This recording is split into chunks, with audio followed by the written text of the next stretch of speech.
But we've got a new match that's about to hit us now, and it's going to be Glory versus DawN. Coming right up, and what do you think of these two players overall, Derek? I think Glory has impressed me a lot this particular season. I think last time in Season 1, there were, especially towards the end, a little bit of a letdown, at least to what he would consider his own level of play. I think he was making a few too many easy mistakes.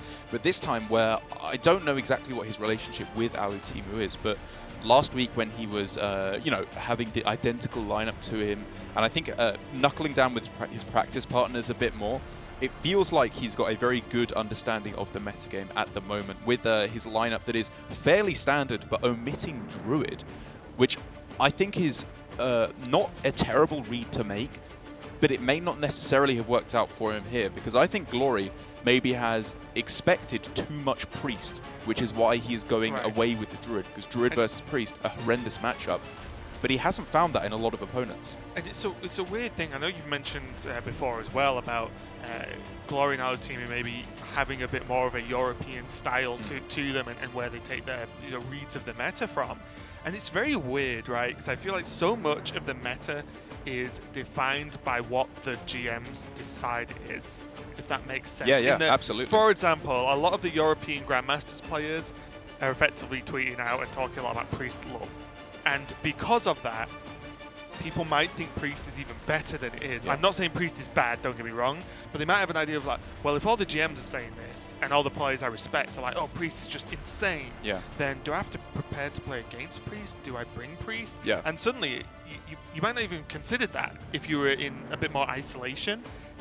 And then you have to just consider a whole new world. And then if you listen to some Americas players and take some notes from them, and suddenly you're preparing for 50 different people's opinions of different of where the meta is at different times. So it's very, very difficult to work it out. And like you said, no Druid kind of makes sense in that. I feel like Druid's one of the easier decks to try and target if you're going to just try and lock out one. Is interesting. And I do like Zoo. I like Shaman. I feel like Glory's just gone from like new meta lineup, but I feel like this Warrior, I feel like something needs to happen with Warrior. Okay. So I feel like it's decent, but it's very dull and very straightforward. And you look at DawN's list, Quest Paladin, pretty good. Warlock with double Sea Giant, and there's the Plague of Flames in there, pretty good. Yeah. And then there's like a reasonable Druid, as in it's not super greedy, and then his own Control Warrior. So I feel like Control Warrior, I feel like almost the players are forced to bring it, or they feel forced, but it's so just, I don't know, straightforward and not very inspired. Whereas we see players like Rivius bring Mechathune Warrior. Yeah. We see Shaxi bring a warrior that is preying on the sort of high impact single cards that are in so many players' decks right now. Yeah. Or we see some players just not bring warrior at all. And I think that, although it might feel a little bit risky, just getting away from this very straightforward, exactly what it does every single turn warrior plan might be a good idea. I fully agree. I was talking to Casey last night while playing some Hearthstone. No. I'm fully on board with you. When I was talking to Casey yesterday, he was emphasizing the fact of how much of the metagame of tournament play at the moment is decided outside of the game. Yeah. Especially now that we've switched over from Specialist over to Conquest with a shield, you have to bring 4 decks. And if you are preparing, coming with something a little bit off meta that people don't expect, I think you will just do better. Like you said, it's a risk. If you hit something that doesn't work out, you can be incredibly punished if you just bring a bad lineup. But I think for the majority of these players, Shaxi in particular stood out to me this week as someone who's gone a little bit off meta and come away with a lineup that feels very, very strong against the field. And Glory here, I think he's got like a good lineup for next week. For what I predict the meta will be next week, I think he's got the lineup. This week, I'm not quite so sure. Still love the shield on his Priest there. I think when your opponent has Quest Paladin, an incredible matchup for Priest. Druid, incredible matchup for Priest. Zoo and Warrior, I'd say are both about even. Honestly, I don't think they're that bad. You could even argue it's favored versus the Warlock. And the rest of his decks, as you said, Warrior and Shaman, fairly standard stuff, but should be able to get the job done. Yeah, and funnily enough, Glory going for the greedier Shaman lists means that his ban towards DawN's Zoo is even more reasonable, right? Because his Shaman list runs the big, hopefully Admirable's not listening, I'm about to utter some words here, but 2 former champs in the list and 0 Giggling Inventors means that, Glory's there for the long game, right? For the sort of more powerful, just threat game. Whereas DawN going with the slower sort of anti-control deck lineup, we'll see, because the problem for me again is DawN's warrior is straightforward. It's just control warrior with an execute in there. Like, okay. The druid is just straight up quest druid. There's nothing in there that really, sparks anything that makes me think it can do better against a player who I feel, at least just straight looking at deck lists, is a little bit more prepared. I would fully agree with you. And another interesting aspect, in my opinion, is the double ban of Zoo Warlock we're seeing here. We're seeing that more and more, I think, as players are going for the strategy of bringing... the strategy of bringing Druid a lot of the time. It's very weak against the Zoo. The Zoo even has a good time against Warrior, I think, a lot of the time. Yeah, I think Zoo's actually just fine versus Warrior, yeah. I think it's a fine deck to ring overall. I think it's just got a pretty decent matchup spread. But jumping into game the first here with the Quest Shaman up against Control Warrior. This is a matchup that I think has gone backwards and forwards. And I think the reason that I'm a little bit confused on this is that in the Asia-Pacific region, Quest Shaman has maybe not been played to quite so high of a standard as it has in the other regions. Very hard deck. It is a very, very difficult deck. I fully agree with that. But I think up against the Warriors in the other matchups, in the other regions, players have been a little bit more well-equipped with the deck and known a bit more how to approach it. And I've been jamming a lot of Quest Shaman, right? And I'm still, who knew, at like high 70% wins with the current list I've been playing. That's like over 30, 40-ish games, I think. Right. So not a huge sample size, don't get me wrong. That's pretty good. And I'm definitely not trying to be like, I'm cool because I've got this win rate. But what I mean is, from my experience, which I feel is just an okay amount, the hard part of Quest Shaman is when you do not draw the right cards, because there isn't a lot of card draw in the deck. Yeah. And working out new win conditions on the fly is by far the hardest part of the deck, in my opinion, because so many cards are generated and you can do so many weird janky things with the deck. It means you really do have to be on point. Look at this. You never want to do this against Warrior. You don't want to bounce a Cable Rat. That's just, you want to bounce damage. More lackeys. What's Glory supposed to do? Pass his turn and wait? Like, you can't do it because Warrior, and again, the people who have said that, oh, Shaman destroys Warrior, I don't believe it does. I think it's decent and it has a good matchup, but DawN's getting ahead, and because Glory's hand isn't great, he might just fall behind and die. Like, Quest Warrior does not do well from behind against most decks, and... Quest Shaman. Sorry, Quest Shaman, yeah. Quest Shaman. There we go. But yeah, I think this is a problem because now, outside of lackeys that do the exact job you need them to do, Glory's just going to stay behind, right? He is, but I think that Glory has got himself not all too bad of a position. Just having a hand such as this and Shudderwock, I think allows him to just go super aggressive with all his lackeys and Cable Rats and generators at the start. Just play Shudderwock on curve. Just dump his cards down, play very liberally with them. I honestly think that's something he could consider. Because what else is he going to do? Save it until he has 3 cards left in the deck? Exactly right, and this is the hard part of the deck. The deck's super powerful, right? And you might think, oh, 2 mana, and then you just do 6 to 8, 9, 10 damage a turn is insane. Yes, it is. But this is hard, right? It hurt when you said just play Shudderwock on curve with this hand. Yeah. But you also can't just wait. Yeah. I really don't think that would be that bad, because it just allows him to fill up his hand, maybe finds a bit of extra draw like a Novice Engineer before then, and then he could start going with, just trying to dominate the board. Because I think with Glory's build of the deck, usually I agree the way to go is much more Life Drinker, bounce it, get all the points of damage you can to face. With a double Former Champ Barista build of the deck, I think he has a little bit more liberty to try and just make a board that the Warrior can't deal with.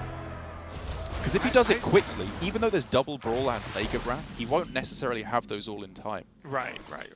And that's the weird thing for me. I feel like making a board a Warrior can't deal with is the bit where the deck suffers. Because you don't actually make a sticky board, right? You just make a lot of big boards. Like, what's sticky about any of the minions you can play? And mutates don't count. Don't come at me with mutates. I think when in a post-Dr. Boom state, I agree with you. Pre-Dr. Boom? Doable, yeah, definitely doable. Yeah, I think it's definitely doable. But Glory's going to have to, first of all, not only find a board that is impervious to removal, he's also going to have to clear off his opponent's board first, as DawN is miles in the lead. Guess what's happening this turn? Would you like a Mogu with some mutations? I would love a Mogu. with plenty of mutations. You go like hero power and then a bunch of 1-drops first as well. Yep, just in case you don't know and you've not played it much, the easy thing to work out Mogu in terms of a hand like this, any 1-drop is playable because it just keeps reducing Mogu down by 1. So you use 1 mana on minions and it gets brought down. The difference is when a minion costs more than 1 mana, you have to start working out Mogu mana cost. Kind of sad there for Glory to have to pass over the Reign of Toads, because I think he would have quite liked to have that just as a bit of an extra push onto the board later on, but maybe it's a little expensive, and the Hex obviously here is looking to be very powerful.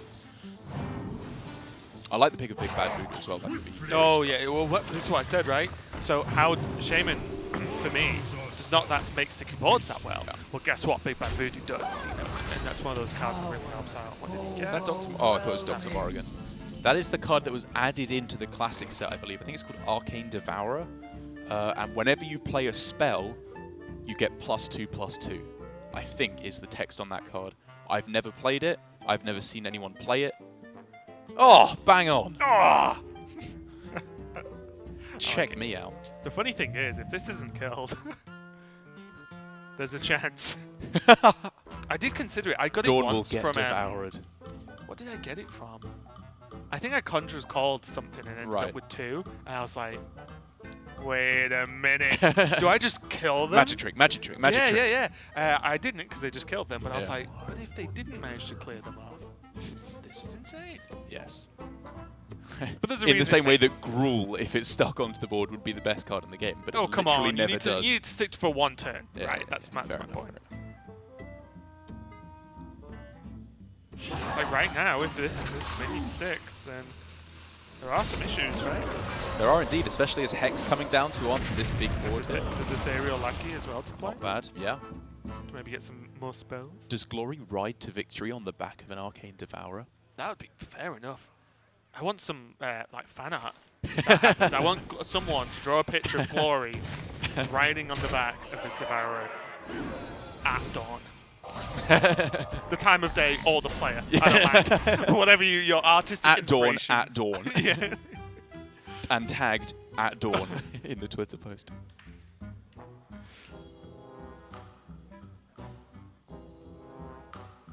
Ooh. Yep, that is the only reaction to facing down a 9/8 Arcane Devourer. It was surprisingly good here. That's what I mean. The second it can't be cleared off, and the fact that it's actually not. Next turn it has Hero Power, Ethereal Lackey plus any cheap spell he wants, right? Yeah, you just take cheap spells. If we get Wind Fury. Oh, sign me up.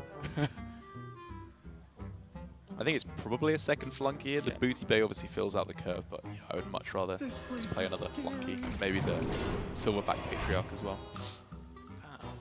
Wardens look pretty good to me. Well, sorry, 2 Morden. I forgot. Mogasha Morden is also a Morden.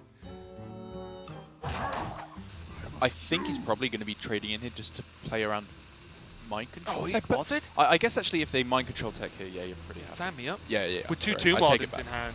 I did think about it though myself, but then I realised that the board sucks. So it's like, steal my frog. Also, small note. The artwork for Hex and the name Hex was the name of the first Hearthstone team I was on. Really? Team Hex. You know who else was on it? Who? Mr. Simon Sottle Welch. It was the team we made. Give over. Got Team Hex back in the day. Yeah. I didn't know that. Yeah. Wow. Well, I think Glory would happily join your team at this point, given the Hex has been nuts here. Zap as well. +2/+2. Ancestral Healing! Witch's Brew, play it 5 times over. +10, +10. Look at this turn. He's just going all in.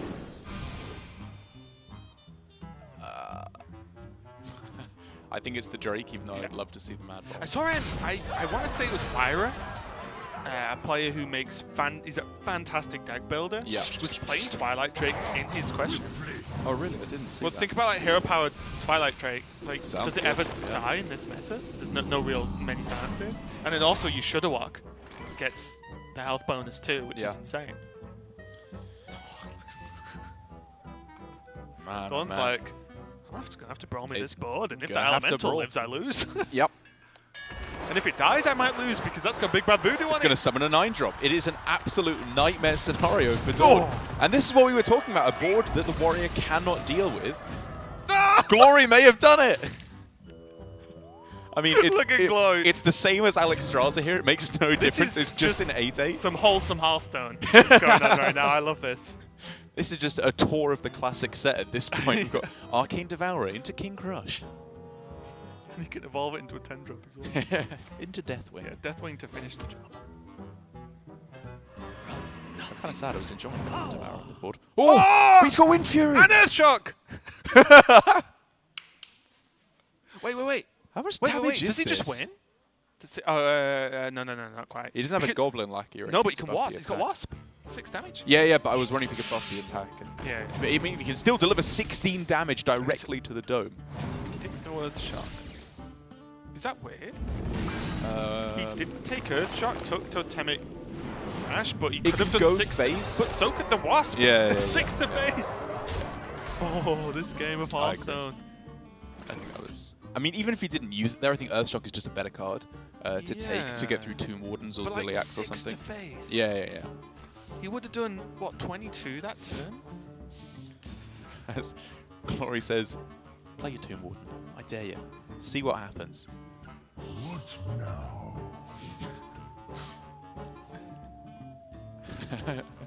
I do like to imagine DawN being like, all right, go on Tomb Wardens. And as they hit the board, there's a whirlwind, a tornado with a dinosaur at the top flying around. Crush Nado. It's like, have you seen Sharknado? I have seen Sharknado. Isn't it like simultaneously the best and worst film you've seen? It's just the worst film I've ever seen. Oh, no, parts of it are glorious. I recommend watching it for anyone. It's an experience. That's what that means. That's one way of putting it.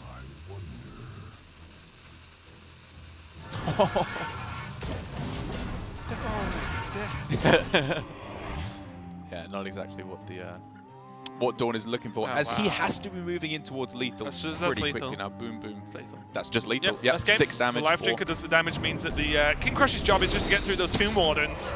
And that is not the way that the Shaman usually goes, but it is the outcome that can occur of all these Lackey generations evolving, spells being generated, 2-drops coming down. If the Warrior doesn't pull significantly ahead or find a lot of removal, they can just die to all this push of face.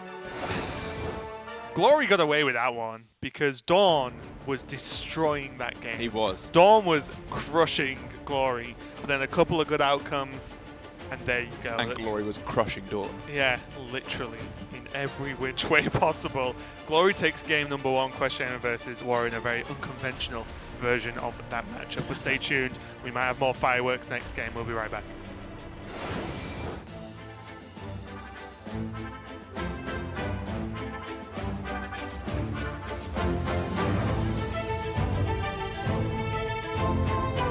What's up, Hearthstone fans? Welcome back to another season of The Curve, where we draw the biggest headlines from this past weekend on Curve.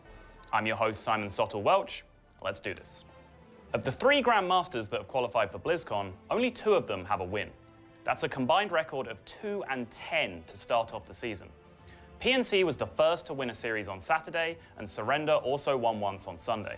But Fenomeno remains winless. Hopefully, our BlizzCon representatives can pick it up in the next weeks after this slow start. On the flip side, it seems that all the Grandmasters that have won a past World Championship are coming back strong in the second season. Tom 60229 and Hunter Ace are undefeated in their divisions, while Pavel also sits on top of his. Firebat is the only past champion that is not quite sitting in first place, but he is still playing very well. He gave a very convincing performance against Muzzy, which may or may not have cost someone a mustache. As stated previously, Hunter Ace is undefeated.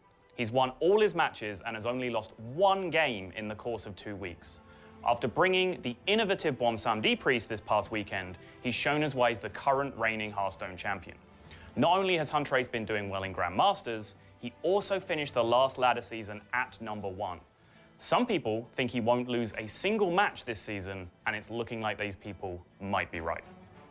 Ex-caster, Masters Tour extraordinaire, and newcomer to the Grandmaster scene, Gallon, got his first pair of Ws this weekend as he beat Purple and Strifecrow in some very exciting matches.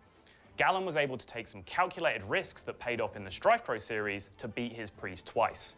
If you can't watch the whole series, I suggest watching the interview at the end of the match to hear Gallon's thought process through some of the difficult decisions he had to make in those games. In this week's Meta Moment, we want to highlight the Priest deck that has been brought by several Grandmasters this weekend. After being the highest win rate deck overall at the recent Masters Tour event in Seoul, Combo Priest has continued to be a force through the early stages of Grandmasters Season 2. While Divine Spirit and Inner Fire has always been a go-to combo for Priest for several expansions, Saviors of Uldum introduced two incredibly powerful tools to help Priest consistently build sticky board states, Psychopomp and High Priest Armet. Armet in particular was used to incredible effect by Hunter Ace to dig himself out of a rough-looking situation in his World Championship rematch against Viper. Despite being targeted by the most recent wave of nerfs, many players are starting to realize that Combo Priest is still going to be a force in Grandmasters going forward. If you missed any of the Grandmasters action, you can check out the VODs on our YouTube page, youtube.com/Hearthstone Esports. Grandmasters resumes this weekend. Don't forget to follow us on Twitter, Facebook, and YouTube. That's it for us. We'll see you in the tavern.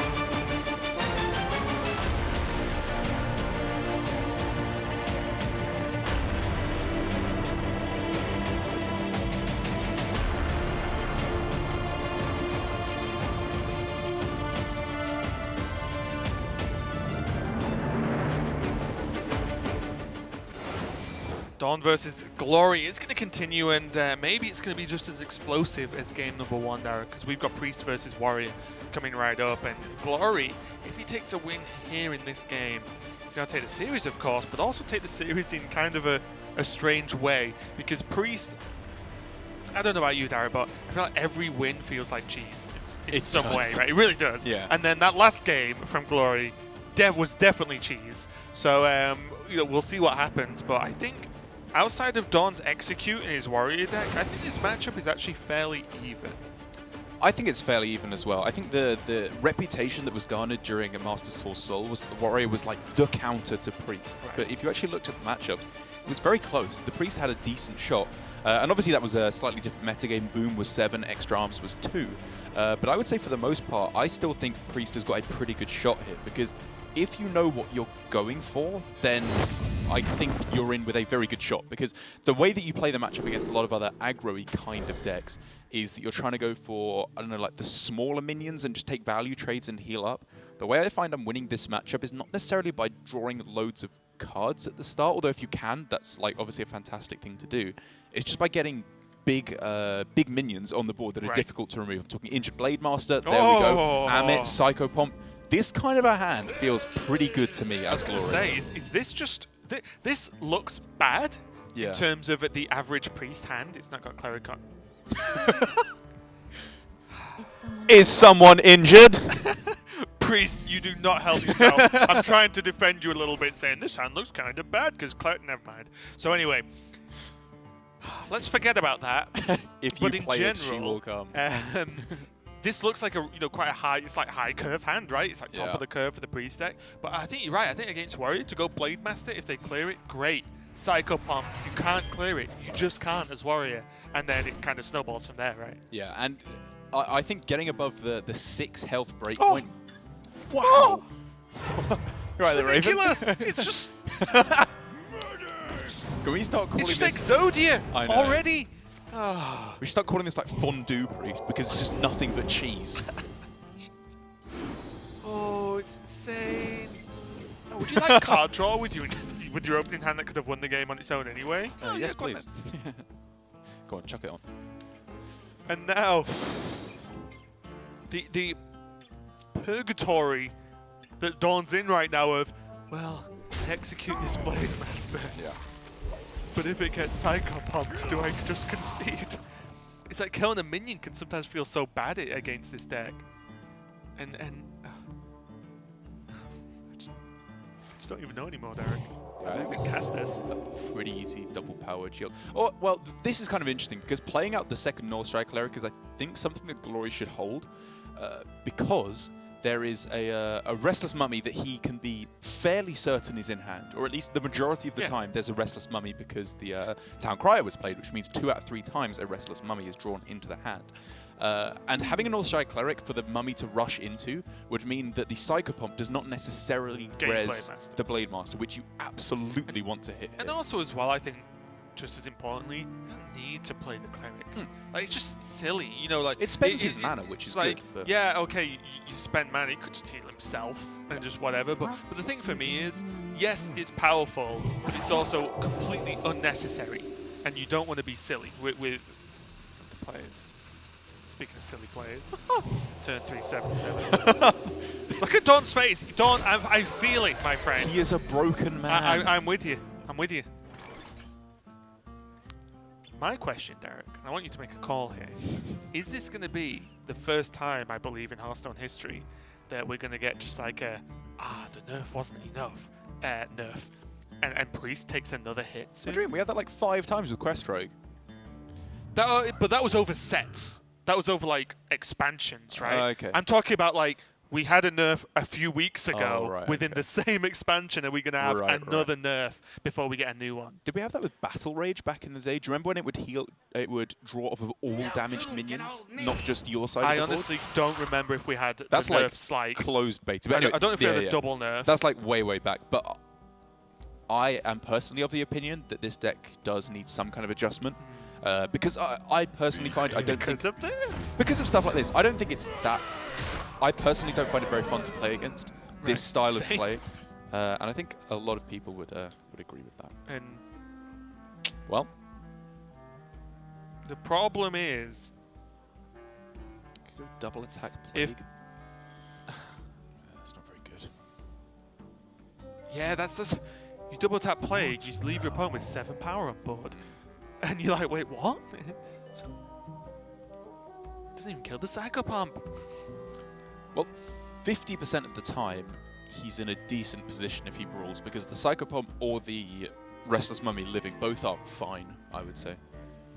The biggest problem here is if he brawls, then how about next turn? How about the turn after? And this is why I think people fall into the trap of, Warrior has removal. It must be a good matchup. It's like, Warrior doesn't have that much removal to just hard remove waves and waves of big minions if Priest can get lucky. I think it's less that all the hard removal that Warrior has, it's more the ridiculously strong early and mid game that Warrior has. Like the Restless Mummy, the Dynamatics, the Snip Snaps as well, it just makes it very difficult for the Priest to be able to keep up most of the time because of all the removal that Warrior has, but against a 7/7 Cleric, that removal does not line up especially well at all.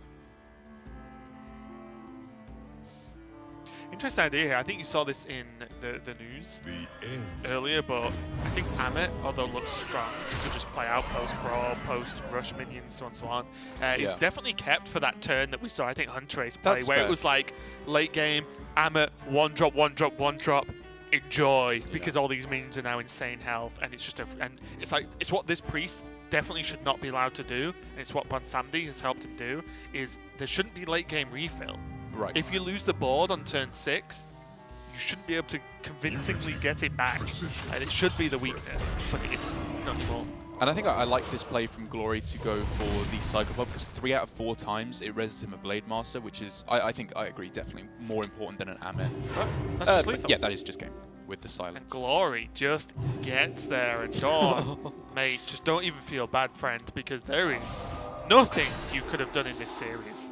Not even in this game, in this series overall, because DawN had some great control over that Shaman game last game, and then it just went silly.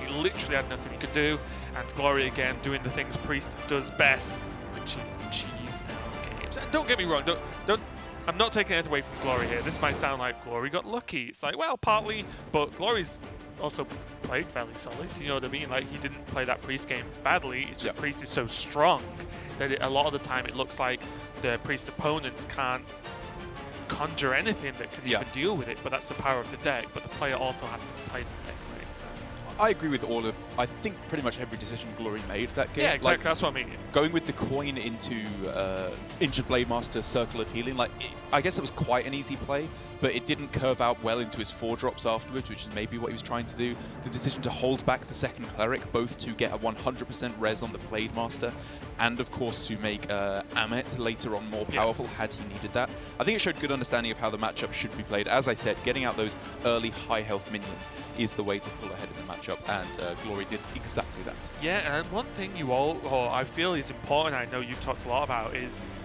no matter what the results are with this Priest deck, you have to wind back and say, well, why didn't everyone else submit it? Because if you think, oh, Priest is busted, Priest just wins games, it does that. True, I'm not really going to argue that. I'll never argue that with you. But the players who brought Priest are playing against players who have not brought Priest, and they're allowed to. So you've got to think, well, maybe is it just a mistake not to bring a deck that's just that powerful? And honestly, not only does it, I think, not really have any hard counters. To hard counter it or target it in this format, you'd have to tech like every deck. Which is impossible, I think, to make it good enough. And even then, Priest can still win. So I don't know. I think, well, a lot more players should be just bringing Priest and taking, I'm being a bit silly here, but taking the 1-0 that you gain from having that class if you protect it. I think so too. I think it's an interesting dynamic to bring up, because I don't want to excuse the players for not bringing what, in my opinion, is one of the best decks in the format at the moment. But in general, with a lot of the countries in the Asia-Pacific region, the metagame is very different to what we're seeing in Europe and Americas, again, due to language barriers, due to having different practice partners. Whereas, between Europe and America, you often hear a lot of the time about, Hunter Ace practicing with Muzzy and Just Say, and a lot of the players will be practicing with each other. So it becomes exactly, they mingle. It becomes a lot more of a similar metagame between the two regions. And maybe the thinking amongst the practice groups in Asia Pacific is that they just don't think it's got quite the right power level. Maybe they haven't been able to find a playstyle that works for them, or a build that works for them. Maybe but at the same run time, like I do, where you just never draw Divine Spirit. Maybe, but I still think it's on these players to find the best decks, and of course, I'm personally of the opinion that most of them do not have it in Priest. It's part of what it means to be good at the game, is being able to, be good outside of the game and in the actual game itself. So let's move on to two players that are very good at the game. We